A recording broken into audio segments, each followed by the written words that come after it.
好，谢谢主持人，还有吕副总统，还有在座各位先进各位贵宾，大家早哦。那很高兴嘛有这个机会来参加今天的讨论哦，特别是有这个机会来分享我们翁明贤翁所长他针对两岸关系还有国家安全议题提供他非常宝贵的一些见解。我基本上没有不同的看法，我觉得他谈的是非常的全面。那我接下来大概就针对这个两岸关系跟国家安全的议题提供个人一些粗浅的看法，那给大家做个参考哦。那我想我们在谈那个台湾的国家安全议题基本上有3个主轴啦，主要的议题要去碰触的。第一个是主权的问题，第二个是安全的问题，那第3个是发展的问题，就是经济发展。那我觉得我们在谈台湾的国家安全我们必须要把这3个主轴，主权、安全跟发展的问题我们要建立起一个新的平衡关系。那会要建立起主权、安全跟发展的平衡关系主要的原因是在于说，现在是失衡的，现在是不平衡的。那会造成现在的这种失衡现象，主要是可能这几年来政府在施政上比较偏重的是发展的问题，比较偏重的是经济发展。然后在谈经济发展过程当中，又特别倚重的是两岸的经贸合作，太偏重这一块了。那这样的现象造成说，我们在施政上对于主权跟安全的议题的重视，另外2根主轴这个重视我觉得不够比较缺乏。那造成了主权的问题上，因为太重视两岸的经济发展，太重视两岸合作，造成在主权的议题上，我觉得有点被矮化。那包括到我们现在邦交国的维持，那你可能要依赖的是北京的善意。那我们参加一些国际的组织机构，可能都要依赖北京的善意。那以最近可能媒体上比较热烈讨论的这个 AIIB 亚投行的问题，我们就可以发现到，那我们基于经济的考量，只要去参与这些区域的基础建设获益。那可是申请的过程当中呢，中共他在第一阶段就认为说，初始会员国你没有主权国家身份，你不能申请。那我觉得这对台湾来讲太委屈了就是我们要去获得这些基础建设的利益，但是牺牲的却是一个主权的一个很重要的一个核心价值的问题。所以我们看到在这个部分有很明显的失衡。那另外一个失衡是在重视两岸经贸跟两岸合作过程当中，几位先进也提到，国防对国防的重视程度不够高。那可能因为怕刺激到北京，所以我们的国防预算历年来是没有增加，不敢去增加。那也出现到国军的部队里面不知道为何而战。那刚刚吕副总统提到，包括高阶将领甚至都还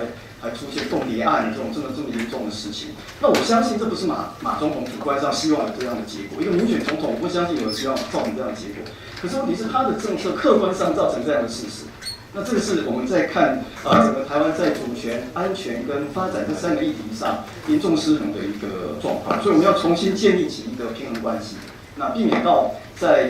经济发展上过度依赖中国大陆，那在主权议题上被矮化，那在国防议题上变得是弱化或空洞化，那要建立起一个新的主权、安全跟发展的一个新的平衡关系。那要建立起主权、安全跟发展的平衡关系，我提供一个概念给各位先进做的参考。那是一个避险的概念。台湾小国我们要有一个避险的概念。那避险它本来是一种财务金融的概念，就是说我们在做投资嘛，因为我们钱不多，做投资的时候要记得要去做一些风险的分散，要通过集中在某一个投资标的，要做这种避险的动作。那我觉得这种避险的概念在台湾的规划我们的国防安全的时候，也应该要可以稍微去思考一下。比如说引进避险的概念，我们在每个国家都要去重视它的经济发展，可是我们在发展经济的过程当中，不能够太依赖单一的市场，或者跟对岸经贸合作，不是唯一。它也许很重要，但不是唯一。所以有必要在跟两岸进行经贸互动的同时，要去进行一些全球的经贸的布局。那我觉得非常重要。那几位先进也提到说，台湾应该争取加入 TPP。那我觉得已经讲了几年了，我现在理解 TPP 好像变成一个口号。就大家去加入 TPP， 一直讲，没有看到动作。看到那个15年前台湾要加入 WTO， 那是整个政府部会、跨部会的机制，总统关心，然后法规政策怎么检讨。那刚刚提到了连市场开放的程度准备好没有？那有没有去做？那我觉得我们的第一个避险动作，就是在台湾的经贸发展上，可能跟中国大陆往来以外，要有别的避险。那这避险就是要做比较全球的经贸的投资跟布局，而且不是口号，要采取一些比较实质的动作，这是第一道的避险动作。那第二道的避险动作是在做经贸发展的同时，我们对于主权安全议题也要有避险的动作。那特别，我同意刚刚几位先进提到的，可能要特别注意到跟美国、日本这种大国在这些议题的战略议题的合作。那为什么要找大国？因为大国它毕竟还稍微能够对抗一下中共的施压，所以我觉得可能重点可以锁定在美国跟日本这些重要的国家。那假如说我们在安全主权议题上应该多跟美日合作的话，有一些区域里面的战略议题，我觉得我们应该要加强跟美日的连接，包括东海航空识别区的问题，包括南海的问题，包括军购的问题。我觉得这种东西是不用客气的因为这跟自己的国家安全、跟主权、国防安全有关，我们要积极的去加强跟美日的一个合作。那现在政府的政策是叫做和中亲美友日，这大家都同意。可是现在问题是在于说，在追求和中亲美友日的过程当中，对于美中日的竞争议题，我们是不能表态的。东海航空识别区出来说我们不敢表态，南海现在刚刚也提到永暑礁盖成这样，我们不敢表态。美国很关心，日本也很关心，我们不敢表态。所以我是觉得可能在整个这个安全啊，或是在这个主权议题上，要多跟美日有一些沟通或合作，来买我们的第二道保险。在经贸以外的全球化以外，第二道保险是在安全战略或是主权议题，可以跟区域大国、中国以外区域大国有更多的连接。那在我们跟美日有这些合作安全议题合作关系以外，我觉得要买第三道保险。我们也不能够单纯的依赖美国跟日本那所以我非常同意刚刚那个柯副部长还有那个文正老师提到的国防自主。我们在跟美国合作过程当中，现在的军购是一个很重要的议题。可是我们不能够单单依赖对美的军购，因为美国它在中国因素的考量之下，它现在在对台湾的军售越来越犹豫。那卖的东西呢，变成是北京不会生气的武器装备给我们。那这种的军备花了这么多钱进来之后，到底对台湾的海岛防卫有多大的帮助？我觉得我们要好好的评估。一个国家的国防政策，我们应该是要能够评估出自己的需要，来做一些相关的战备规划。那除了美国能够提供给我们现货的军售以外，那怎么样来建立起自己的国防自主能力？我觉得这个也非常的重要。那包括到说，最近在提出潜舰国造的概念那美方对这个也很有兴趣，因为他也知道要卖现货会有很多政治的难题。那要是能够有一些技术的合作，相关的这种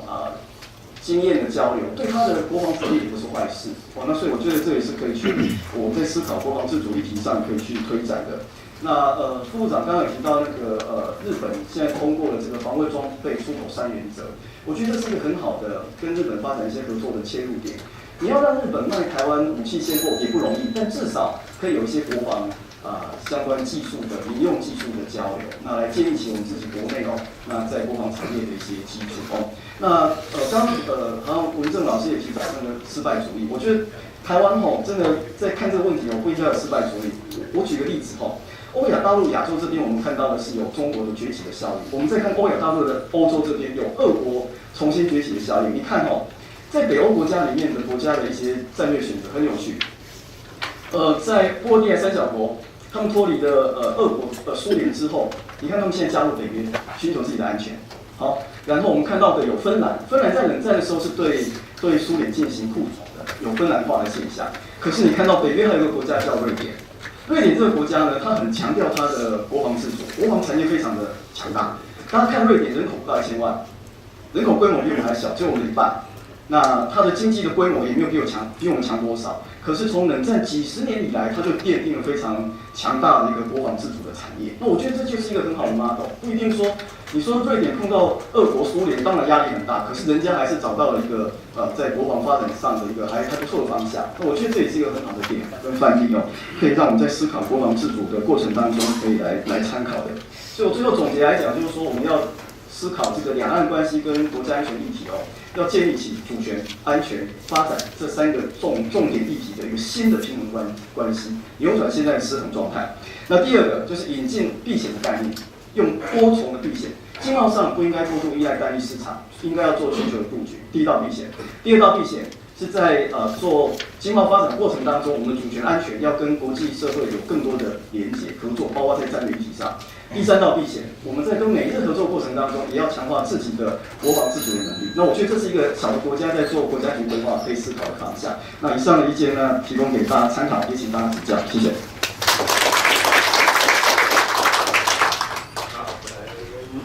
们非常